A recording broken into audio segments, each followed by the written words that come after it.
suliranin, lahat ay aking kakayanin, pagkat ikaw ay kapiling. Subukin man ng panahon, mananatili sa'yo, Panginoon.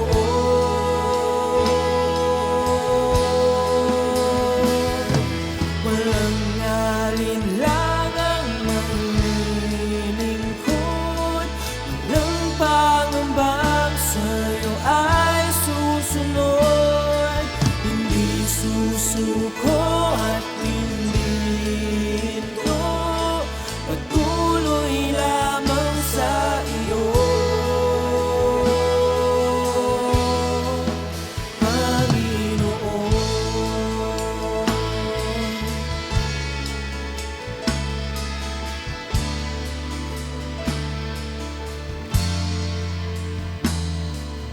Ikaw ang aking paglilingkuran, kahit saan dalhin.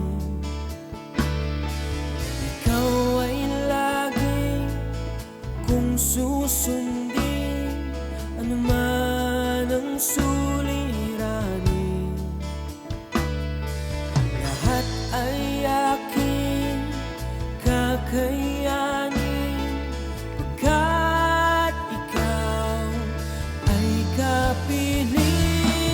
Subukin man ng panahon, mananatili sa'yo, Panginoon.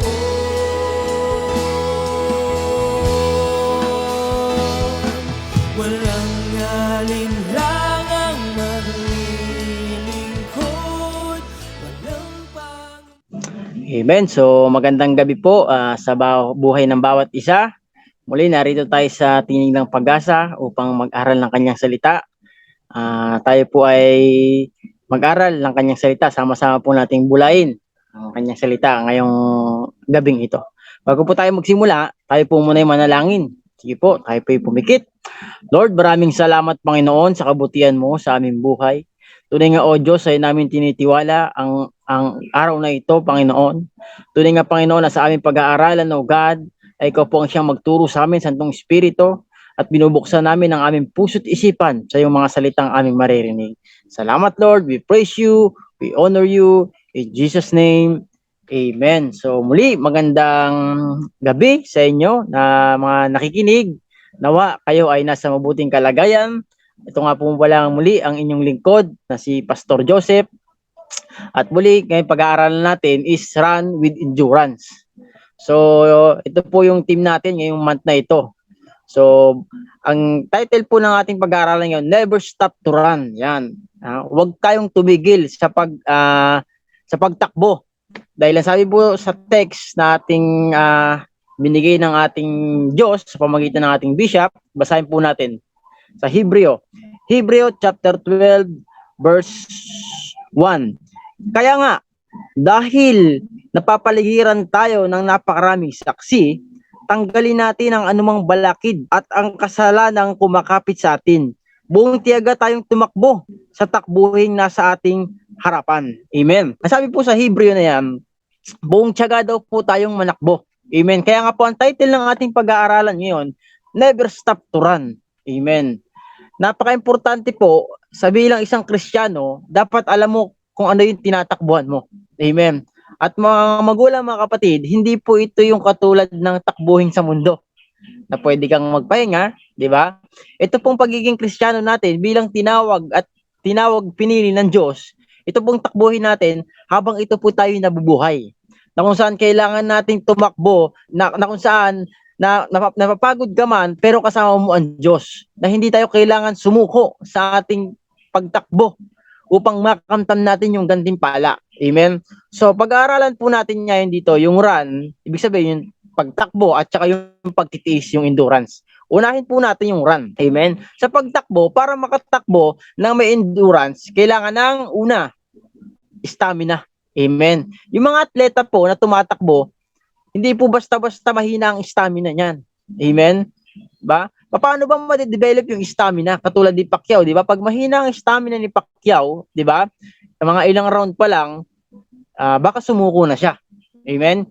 Kaya nga po, sa ating buhay, pananampalataya, bilang isang Kristiyanong tumatakbo sa pananampalataya na maraming audience na nakatingin sa atin. Sino-sino ba yung mga audience na yan? Nandiyan yung mga nasa ating nasa paligid. Minsan, mahal mo sa buhay.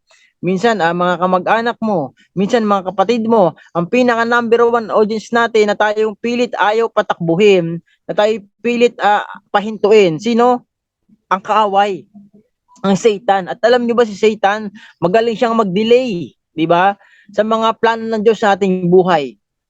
Madali siya ang ginagawa niya sa ating buhay is lutuhin tayo para hindi ka makapanakbo, para hindi ka makapagpatuloy, para gusto tayong pasukuin ng kaaway sa ating pananampalataya. Kaya nga ang sabi diyan, di ba? Kaya nga dahil napapaligiran tayo ng napakaraming saksi. Kaya napaka-importante ng stamina. Ano ibig sabihin ng stamina? Kailangan yung stamina mo malakas, matibay, 'di ba? Hindi ka basta-basta sumusuko. Bakit? Una, ang kalakip ng stamina, una kailangan praktisado ka, 'di ba? Ibig sabihin palagi kang nagbabasa ng Bible. Palagi kang nakikinig ng kanyang salita. 'Di ba? Pangalawa, training. Dapat nag-undergo ka palagi ng training, 'di ba? Itini-train mo lagi yung sarili mo. Pangatlo, kailangan may focus ka, 'di ba? Dahil hindi ka pwedeng manalo. Hindi tayo pwedeng manalo sa takbuhin ng buhay na ito. Na kung saan kapag wala kang stamina, pag wala kulang ka sa practice, di ba? Pag tuwing linggo ka lang pupunta ng church, yun lang yung practice mo. Ng pagbabasa ng Word of God, di ba? Yun yung practice mo. Kapag ka mag-worship ka, dun ka lang sa church. No, mali kapatid. Kaya mabilis maraming Kristiyano, mabilis mapaayaw. Di ba? Tinatawanan ng kaaway. Tinatawanan ng diablo. Bakit? Kasi mahina ang stamina, 'di ba? Mahina ang pundasyon. Mahina ang kalaliman sa salita ng Diyos. Kaya maraming sumusuko, 'di ba? Kaya maraming umaayaw. Bakit? Kasi nga kulang sa stamina tuwing linggo lang, 'di ba? Kaya dapat sa ating sa buhay, sa bahay ka man, saan ka man naroroon, practice mo palagi. Sabihin mo palagi yung salita ng Diyos sa buhay mo. Palagi tayong mag-training, palagi tayong magbasa ng kanyang salita, makinig ng kanyang salita. Huwag natin alisin yung ating focus, 'di ba, sa paglilingkod sa ating Panginoon. Na ituon natin palagi ang ating isipan, 'di ba nga sabi, look unto Jesus, the author and the finisher of our faith, 'di ba? Dahil ang totoo, kapag mayroong paligsahan, 'di ba? Maraming audience yan, may sumisigaw, minsan may mga bumabato, minsan may magbubu, di ba? Minsan may mga sigaw, oh, di mo na kaya yan, umayaw ka na. Ganun palagi ang bato ng kaaway sa ating buhay. Amen. Kaya nga po itong takbuhin ating sinalihan, di ba? Bilang isang Kristiyano, bilang isang mananampalataya ng Diyos, ito po'y panghabang buhay. Habang nabubuhay ka, kasali ka sa takbuhin, di ba? Huwag kang aayaw. Kaya nga ang title nito, Never Stop to Run, di ba? Huwag kang aayaw, huwag kang hihinto sa pagtakbo. Mas crucial po kasi mga magulang, mga kapatid. Pansinin nyo, pag ikay tumatakbo, yung bata-bata pa, yung mga matatanda po. Pag ikay tumakbo, tapos bigla kang nagpahinga, parang ayaw mo nang tumakbo, di ba? Di ba? Kaya kailangan, huwag kang hihinto. Ang kaaway, ganun ang gusto niya, pagpahingahin ka. Di ba? Paayawin ka. Di ba? Kung ikay nauuhaw, nandiyan ang Santong Espiritu. Nandiyan ang presensya ng Diyos. Sa pagtakbo talaga namang mauuhaw ka. Sa pagtakbo talaga namang mapapagod ka. Sa pagtakbo talaga namang maraming kaisipan na ibabato sa atin ng kaaway. Maraming ipapaisip sa atin. Kapatid, i-focus natin ng ating isipan. Saan? Sa goal na walang iba kundi ang ating Panginoong Jesucristo. Amen? Kaya nga yan po yung run. Di ba? Sa pagtakbo, maraming nakatingin sa iyo. Di ba? Totoo po yan. Maraming nakatingin sa atin. Binabasa tayo. At ang kaaway, ang diablo, palagi kanyang tinitignan. Di ba? Tinitignan niya kung mapapagod ka na, saka siya atake. Sabi nga sa 1 Peter, di ba? Unang Pedro 5, verse 8 hanggang 9, maghihanda kayo at mapagbantay. Di ba? Ang diablo, ang kaaway ninyo ay parang liyong umaatungal at aaligid-aligid na naghahanap ng masisila. Anong sabi? Sa pagtakbo mo, kailangan pagbantay ka. Kailangan pagbantay tayo. Dahil ang ating kaaway, pwede tayong pahintuin. Di ba? Pwedeng ibaling ang ating focus ng ating isipan. Amen. Pwede si Jesus Christ nga, mga magulang, mga kapatid, tinukso ng Diablo di ba? Magaling siya. Magaling siyang magmamanipula. Pero kung ang focus mo is nasa ating Panginoon, hindi kanya kayang maiwala sa takbuhin. Kaya nga sa ating pagtakbo bilang isang mananampalataya ng Diyos, napaka-importante na maging handa, maging mapagbantay. Dahil ang kaaway natin is para daw leon na umaatungal at palaging nakaaligid. Di ba? Lagi siyang nakaaligid sa atin. Yeah? Kaya napaka-importante yung stamina mo, hindi ka mapagod. 'Di ba? Kailangan praktisado ka. 'Di ba? Babad ka sa salita ng Diyos. 'Di ba? Kailangan palagi kang nagte-training. 'Di ba? Palagi kang umaaten. Palagi kang nakikinig ng salita ng Diyos. Palaging gusto mo fellowship, that's the training, 'di ba? Kailangan lagi kang nakapokus. Kasi pag hindi ka na nakapokus, mga magulang, mga kapatid, mababaling yung iyong isipan, yung iyong pananampalataya sa pangmakamundong bagay, 'di ba? Yan ang gustong ibigay sa atin ng kaaway. Yung mawala tayo sa linyada ng takbuhin ng pananampalataya, 'di ba? Ang diablo ay mag-o-offer sa atin ng mga bagay na pangmundo ng material, 'di ba? Para mawala ka sa iyong ministeryong ginagalawan. Amen. At ang kaaway, ang pinaka magaling siya magaling siyang ihinto. 'Di ba? Magaling siyang mag-delay ng mga plano ng Diyos sa buhay natin. 'Di ba? Kaya mga magulang, mga kapatid, kung naririnig mo tong salita na ito, 'di ba? Kung ikaw yung tipong parang pagod ka na, kung ikaw yung tipong nawawala ka na sa ministeryo, kapatid, 'di ba? Hindi ka looban ng Diyos 'yan. 'Di ba? Hindi ka looban ng Diyos na ikay manghina. 'Di ba? Hindi ka looban ng Diyos na ikay umayaw. 'Di ba? Ang kalooban ng Diyos, lumakas ka. 'Di ba? Ang kalooban ng Diyos, ipagpatuloy mo yung ministeryo mo, 'di ba? Kung ikaw mga magulang, mga kapatid, is naiisip mo na sa iyong sarili na umayaw na lang dahil pagod ka na, ang dami mong naririnig, ang dami mong nakikita against sa'yo, 'di ba? Yan ay gawa ng kaaway. Yan ay taktika ng kaaway, 'di ba? Para mapagod ka, para mawala ka sa ministeryo na iyong kinagagalawan at hindi ka looban ng Diyos na mawala ka sa takbuhin. Kalooban ng Satanas o ng Diablo na ikay mawala sa takbuhin sa linyada. Amen? Kaya nga ang sabi sa 1 Peter, chapter 5, verse 8 to 9, maging handa ka. 'Di ba?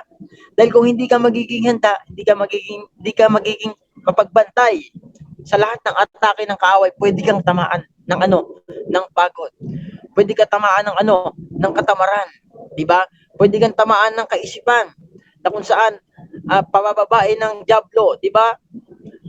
Parang ilalayo ka niya sa piling ng ating Panginoon. Amen?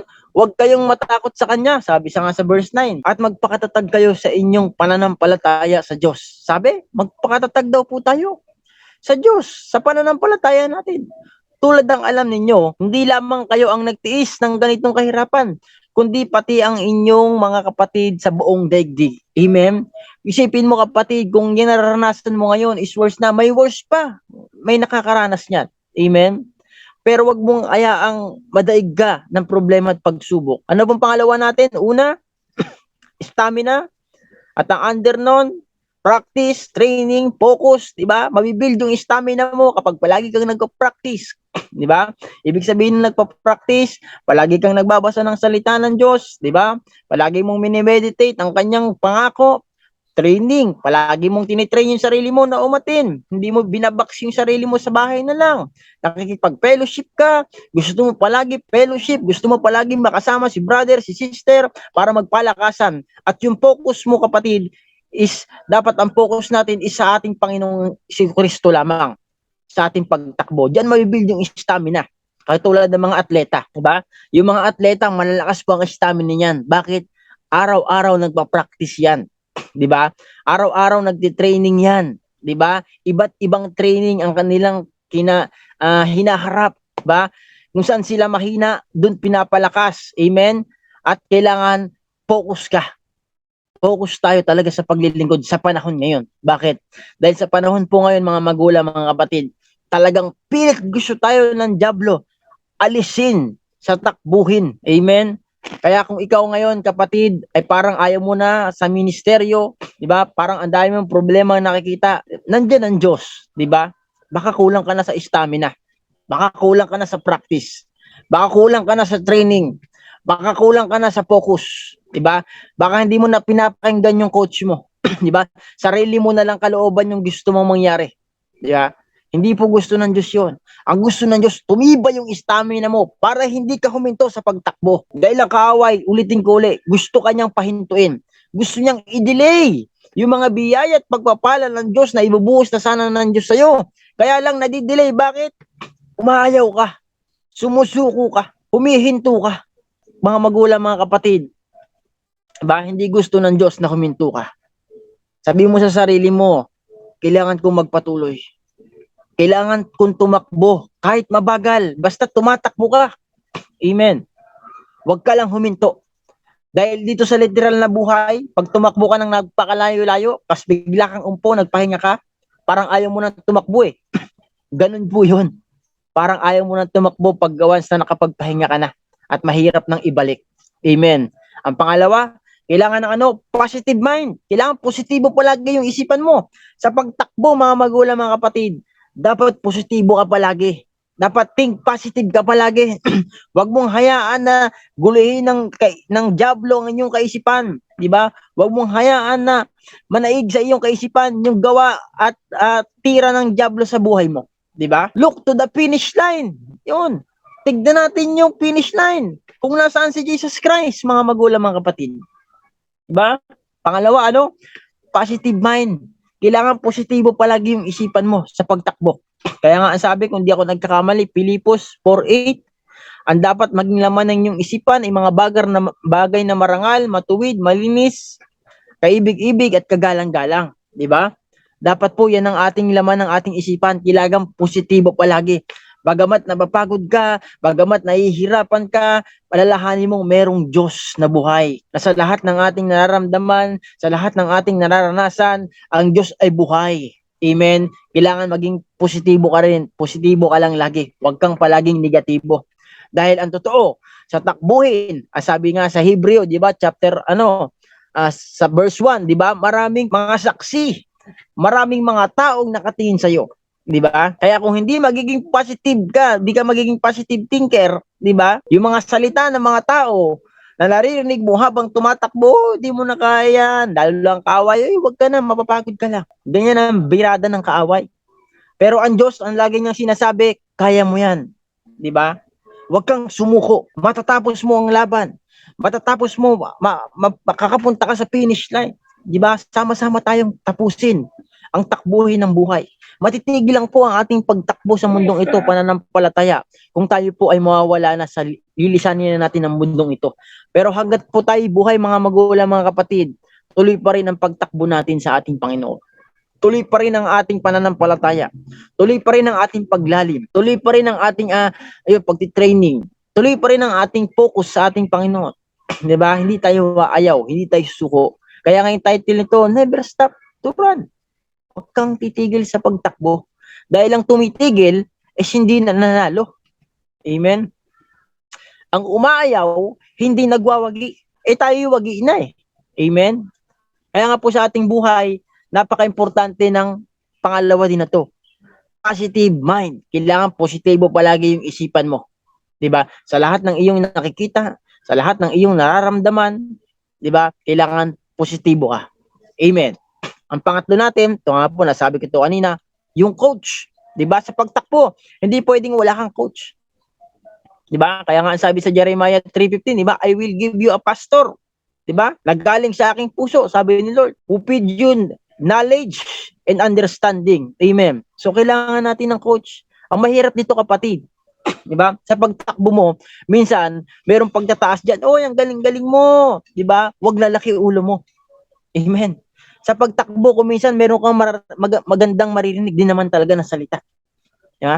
Wag lalaki po ang ating ulo. Amen. Palagi mo pa rin sabihin sa Panginoon, to God be all the glory. 'Di ba? Praise the Lord.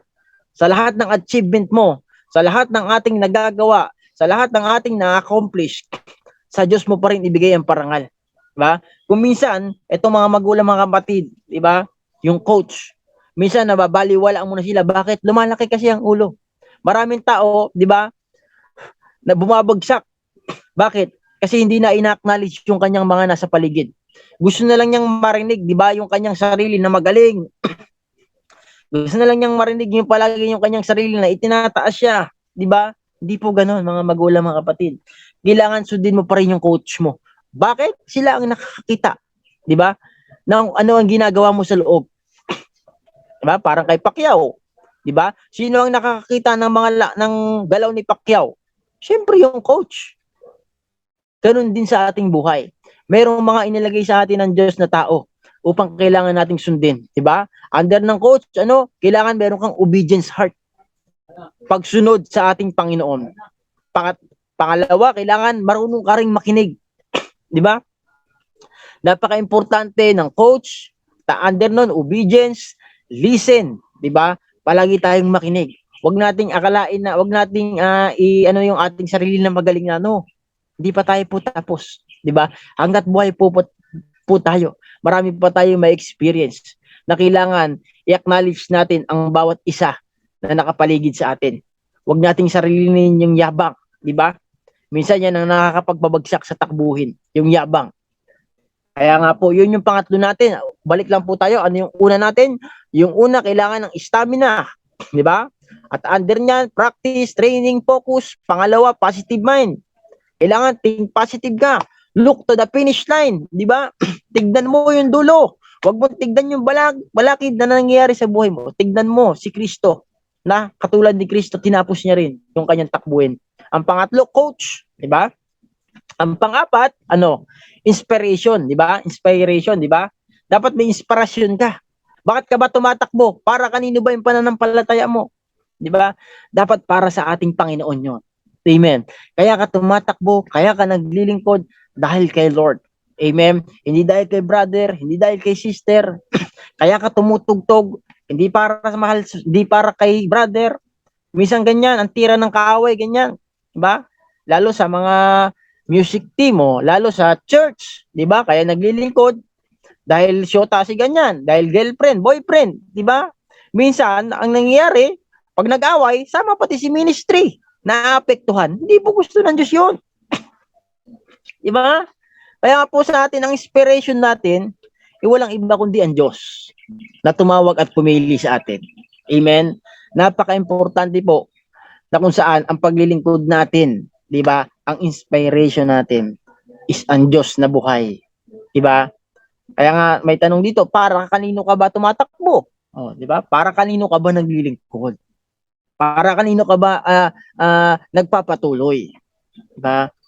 Dapat para kay Lord. Amen. Sa pagtakbo po natin sa pananampalataya, dapat ang ating Panginoon lamang ang ating inspirasyon. 'Di ba? Wala nang iba. At ang panlima, kailangan natin ng ito po, napaka-importante sa pagtakbo sa bilang isang taong mananampalataya ng ating Panginoon. Humble heart. Napaka-importante nang meron tayong mapagpakumbabang puso. Amen. Kailangan po sa pagtakbo, palagi kang mababa. Amen. Dahil pag palaging mababa ang iyong puso, diyan ang puntahan ng Diyos sa mga taong mababa. Amen. Dahil po sa ating pagtakbo, marami talaga tayo may experience na kung saan lalaki ang ating ulo, 'di ba? Dahil meron mga talaga namang may mga achievement na nangyayari. Dapat, katulad nga po na sinabi ko kanina, ibigay natin lahat ang glory sa ating Panginoon.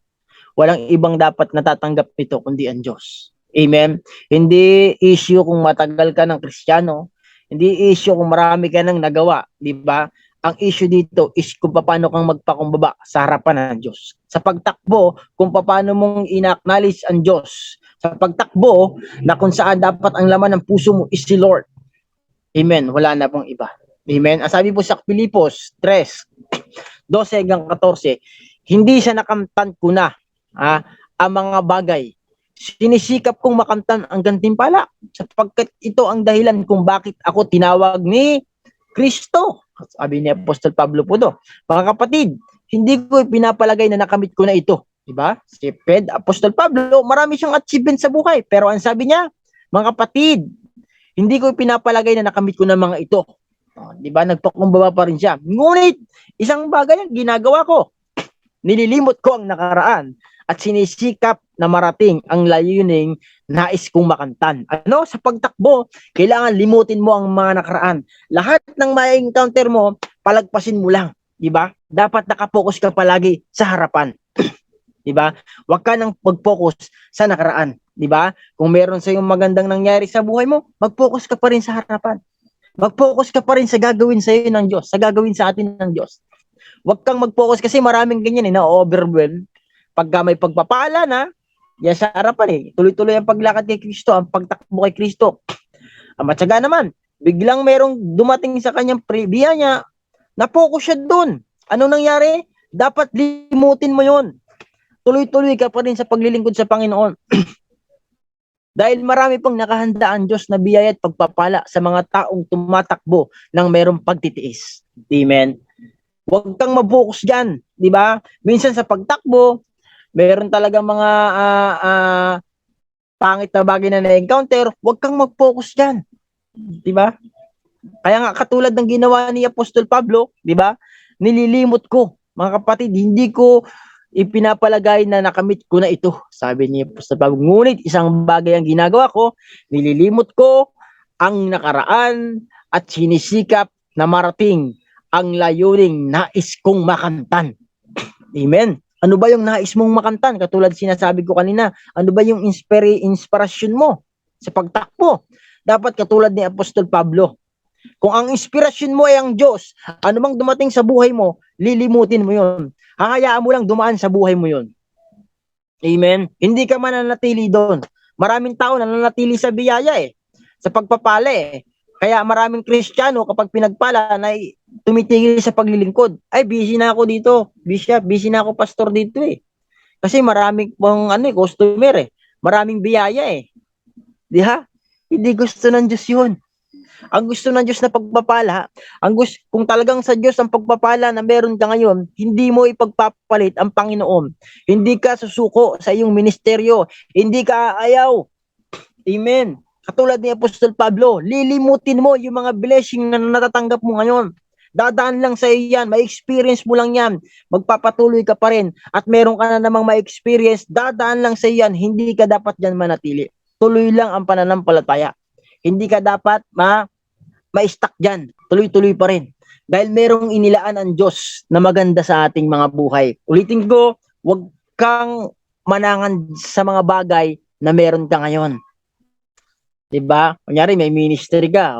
Dito na lang tayo. Ang ministry mo sa music. Diba? Kayo nasa takbuhin ng pananampalataya. Bigla kang nagkatrabaho. Okay naman Gusto ni Lord yan Kaya lang, ipagpapalit mo si Lord, diba? May-struggle ka, maraming darating sa buhay mo, hindi sa Panginoon yan. O maaaring galing sa Panginoon, kaya lang na-overwhelm ka dyan. Na-stuck ka dyan. Diba? Ano nangyari sa iyo? Ngayon, trouble. Diba? Magulo yung isipan mo. Hanggang sa ayaw mo nang maglingkod. Hanggang sa kung ano-ano na sinasabi mo. Kung ano na iniisip mo. Bakit? Huminto ka sa naranasan mo, isa na-encounter mo Dapat tuloy-tuloy lang. Verse 14, nagpapatuloy nga ako patungo sa hangganan, sabi ni Apostol Pablo, upang makamtan ang gantimpala ng pagkatawag sa akin ng Diyos sa pamamagitan ni Kristo Jesus, ang buhay na humahantong sa langit. Yun dapat. Kaya ka nagpapatuloy dahil kaya tayo nagpapatuloy sa hanggan upang makamtan ang gantimpala na na pagkakatawag ng Diyos sa pamamagitan ni Kristo Jesus. Amen. Secondary na lang yung mga biyaya kapag naglilingkod ka. Di ba? Anong dapat ang ating ginagawa habang nagpapatuloy? Dapat ang goal natin, ang goal ng ating isipan is makamtan yung gantimpalang nilaan ni Kristo. Matapos natin yung finish line, makarating tayo sa dulo. Di ba? Yung buhay na hahantong sa langit. Di ba? Napakaganda po ng sinulat ni Apostol Pablo nito. Nagpapatuloy nga ako patungo sa hangganan. Diba? Maraming tao, wala pa sa hangganan eh. Minsan nga, pag malapit ka na kay Lord, diba, naalala nyo si Pedro, lumakad sa tubig. Si Jesus Christ, lumapit sa tubig. Kung kailan palapit na si Pedro kay Jesus Christ, saka lumingon. Maraming Kristiyano ganyan eh. Matagal ng Kristiyano, kaya lang, nung palapit na, binibigyan ng Diyos ng break, biglang lumingon sa mga problema, biglang lumingon sa pagsubok. Anong nangyari kay Pedro? Lumubog. Ha?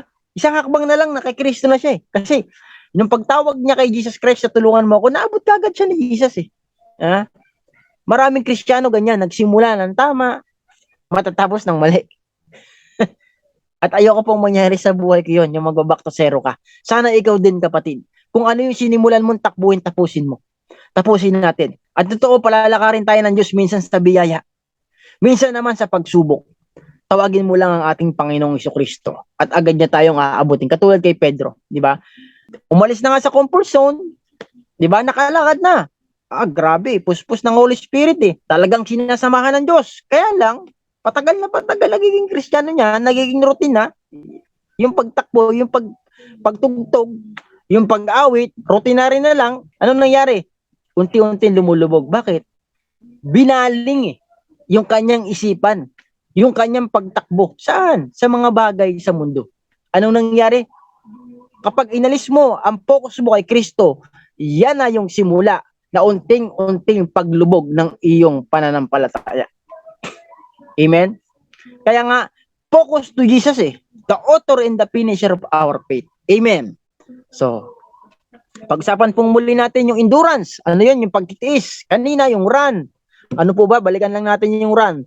Sa run, ang kailangan yan, kailangan ng stamina. Under ng stamina, practice, training, focus. Ang pangalawa, positive mind. Think positive.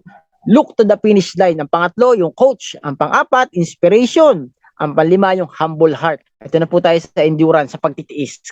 Amen. Maraming tao, di ba? Katulad ng mga Israelita.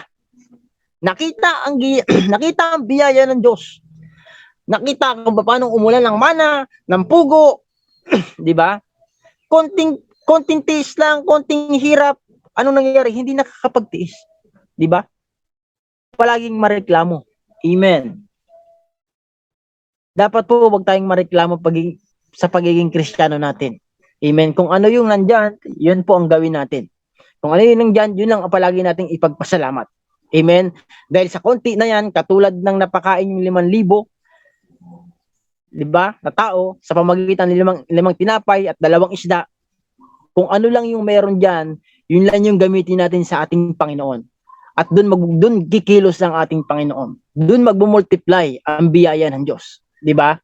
Kasi hindi naman yung mga apostol naghanap, kasi kulang naman talaga, paano mapapakain niya yung 5,000? Pero, ang pamantayan dapat natin, kung ano yung nandyan, yun yung gamitin mo para sa Panginoon. Amen? Dahil doon po kikilos ang ating Panginoon. Kung paano mo gagampanan yung kakaunti na yon. Kung paano mo gagamitin yung kakaunti na yon. Amen? Ang biyaya ng Diyos po, nandyan na. Kaya lang, tinitignan niya tayo kung paano tayong tumakbo, kung paano tayong magtiis sa lahat ng ating nararanasan ngayon. Ano ba ang kailangan nating pagtiisan? Yan. Diba? Una, pagsubok lang naman.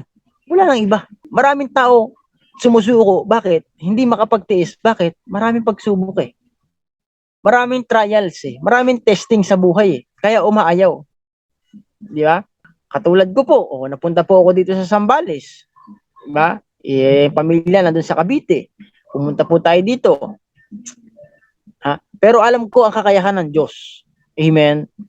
Minsan dadaan ka talaga sa wilderness. Pero hindi naman palaging wilderness.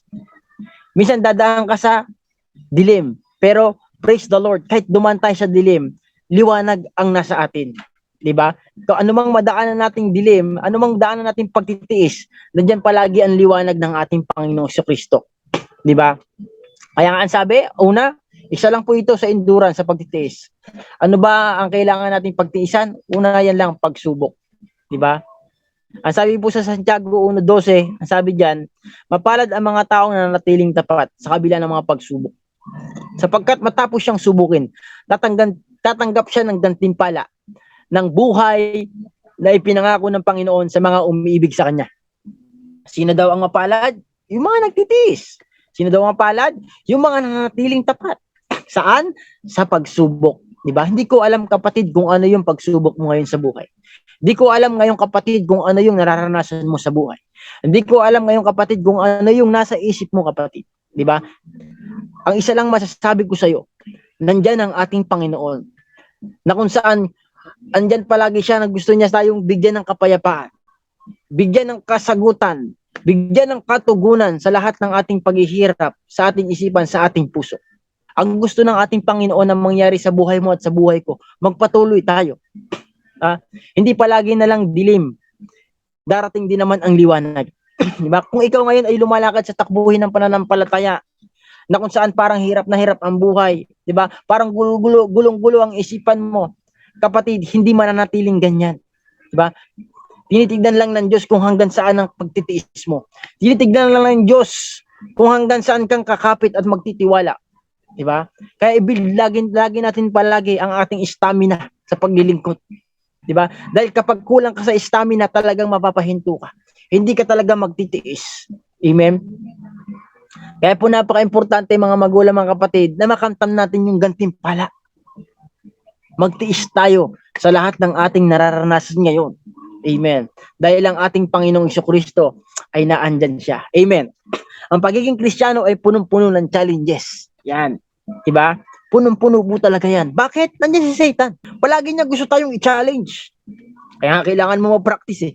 Kaya nga kailangan mo lagi malakas ang stamina mo eh. Ang pagiging Kristiyano, punong-puno ng challenges. Diba? Kaya dapat lagi kang babad. I-challenge ka man ng kaaway. Diba? Hamunin ka man ng kaaway, hindi ka niya mapapasuko. Hindi ka niya mapapaayaw. Bakit? Kasi praktisado ka. Kasi yung stamina mo sobrang lakas. Training ka. Iba't ibang ginawa mo training sa buhay mo. Iba't ibang pagsupil ng laman ang ginawa mo sa buhay mo. Kaya kahit anong dating ng kaaway sa'yo, kahit anong bato, kahit anong salita, hindi ka niya kayang pahintuin sa pagtakbo. Bakit? Kasi nga, malakas ang pananampalataya mo. Amen. Asahin mo na, mga magulang, mga kapatid, ang buhay Kristiyano ay full of challenges. Amen. Kaya hindi ito parang bed of roses. Bakit? Ang kaaway, sabi nga kanina sa 1 Peter 5:8, ang kaaway ay parang liyong umaatungal na naghahanap ng masisila. Kaya kung i-challenge ka niya, kapatid, kung praktisado ka, hindi siya obra sa'yo. Amen. At kung ikaw, mga magulang, mga kapatid, kung naririnig mo man ito, kung ikaw na sumuko, kapatid, balik ka sa takbo. Ba? Hindi kalooban ng Diyos na mawala ka sa ministeryo yung iyong pinagagalawan. Yan ay kalooban ng dyablo. Diba? Magaling siyang, sinasabi ko nga kanina, magaling siyang mag-delay. Diba? Sa plano ng Diyos sa buhay mo. Yun lang naman ang kaya niyang gawin eh. Ano? Ang i-delay. I-delay tayo. Ano pang kaya niyang gawin? Ang kaya niyang gawin, ano? Linlangin tayo. Lituhin ang ating kaisipan. Ang totoo, hindi kanya kayang galawin. Ang kaya niya lang gawin, lituhin ka. Ang kaya niya lang gawin, di ba? I-delay ka sa takbuhin. Di ba? Pero wag kang magpa-delay, kapatid. Sabihin ko sa'yo, wag kang magpa-delay. Di ba? Wag kang magpalinlang. Tumakbo ka. Tumakbo ka, kapatid. Run with endurance. Di ba? Tumakbo tayo ng may pagtitiis. Kung paano ang ating Panginoong Kristo ay nagtiis. Di ba? Ang sasasa. At tayo ngayon nakipag-isa na kay Kristo, di ba? 2 Corinthians 5:17, ang sino mang nakipag-isa na kay Kristo ay bago ng nilalang. Wala na ang kanyang dating pagkatao. Kasi yung dating nating pagkatao, hindi mapagtiis yun. Yung dating nating pagkatao, hindi mananakbo yun. Gustong mapagod dun eh. Mabilis mapagod yun. Pero nung tumanggap na tayo kay Kristo, bago ka na. Ano ang karakter ni Kristo? Mapagtiis. Ano ang karakter ni Kristo? Hindi umaayaw. Tuloy-tuloy ang paglilingkod. Ha? Kaya nga sa ating buhay, kapatid, asahan mo na. Ang Kristiyano ay full of challenges. Sabi sa John 10:10, di ba? Dumarating ang magnanakaw para lamang magnakaw, pumatay at manira. Naparito ako, sabi ni Kristo, upang ang mga tupay magkaroon ng buhay, ng isang buhay na masagana at ganap. Amen. Ang kaaway, walang ibang gagawin sa'yo yan. Kundi patayin yung relasyon mo sa Diyos. Di ba? Nakawin yung joy mo sa paglilingkod. Sirain yung ministeryong iyong kinagagalawan. Kaya sirain. Kaya nga, huwag ka pa-apekto. Yung importante kanina, yung stamina natin, yung undernon training, dapat hindi nawawala sa atin yon. Dahil kapag tumigil ka na pag-training, pansin niyo si Pacquiao, pag may laban, tuwing may laban, di ba? Magti-training siya eh. Sa atin, araw-araw may laban. Di ba? Minuminuto nakabantay ang kaaway. Minuminuto segundo. Binabantayan niya tayo, araw-araw laban. Di ba? Dito sa mundo, ilang buwan lang, ilang taon lang, saka may laban si Pacquiao. Sa atin hindi. Bilang isang mananampalataya at mga Kristiyanong tumanggap kay Kristo Jesus, araw-araw laban. Di ba? Kaya kung hindi ka magbababad, kung hindi mo palalakasin yung stamina mo, yung pananampalataya mo, susuko ka. Amen? Gusto ng kaaway na alisin tayo sa daan ni Kristo. Totoo yan. Gusto ka alisin ng kaaway sa ministeryo mo. Yun naman talaga ang gusto niya eh. I-delay tayo. Kaya sabihin mo sa sarili mo, huwag kang magpa-delay. Pastor Joseph, Pastor Dong, huwag kang magpa-delay. Huwag kang magpa-delay. Yan ang gusto ng kaaway, i-delay ka. Di ba? Huwag kang magpa-delay, kapatid. Mga magulang, mga kapatid. Nagsimula ka na ng tama, gusto mo matapos ng mali. Nagsimula ka na eh. Nasa 10 ka na eh. Gusto mo bang bumalik ng 0? 1 ka uli? No. Yun yung gusto ng kaaway. Kung di mo mapagtatagumpayan, kung hindi mo malalabanan, magbaback to 0 ka talaga. Amen? Nililito ka ng kaaway para umalis ka sa pagtakbo sa iyong ministry. Kaya huwag kang magpalito. Diba? Yun ang gagawin sa'yo ng kaaway. Wala lang kapangyarihan sa atin ng kaaway. At ang tanging nila niyang kayang gawin, lituhin tayo sa pagtakbo tungo kay Jesus Christ. Totoo naman eh. Hindi niya tayong kayang galawin. May Kristo na tayo sa puso, hindi niya tayo kayang galawin. Ang kaya niya lang gawin nga, lituhin tayo, i-delay. Magbato ng mga salita. Magbato ng mga nararamdaman. Di ba? Kaya nga kung hindi ka praktisado, tingin ko kasi, kinuha yung run eh. Run po yung natin eh. Ibig sabihin yan, tatakbo ka talaga. Sa literal na buhay talaga, may mapapagod ka dyan. Pagtakbo. Kahit sa pananampalataya, ganun din. Alam nyo ba mga magulang, mga kapatid, dinaanan na ni Jesus ang lahat bago pa tayo dumaan? Yun yung makagandahan doon. Gusto lang ni Kristo makita kung paano ka magtitiis ng katulad sa Kanya. Amen? Kaya nga sabi sa binasa natin kanina, diba, ang mananatiling tapat ay tatanggap ng buhay na walang hanggan. Yun ang kagandahan sa ating Panginoon. Dinaanan niya muna, kaya alam niya na kaya mong tapusin. Bakit? Dinaanan niya eh. Diba? Bago kanya padaanin dyan, siya muna ang dumaan dyan. Kaya nga sabi niya, He is the way, the truth, and the life. No one's come to the Father except by Jesus Christ.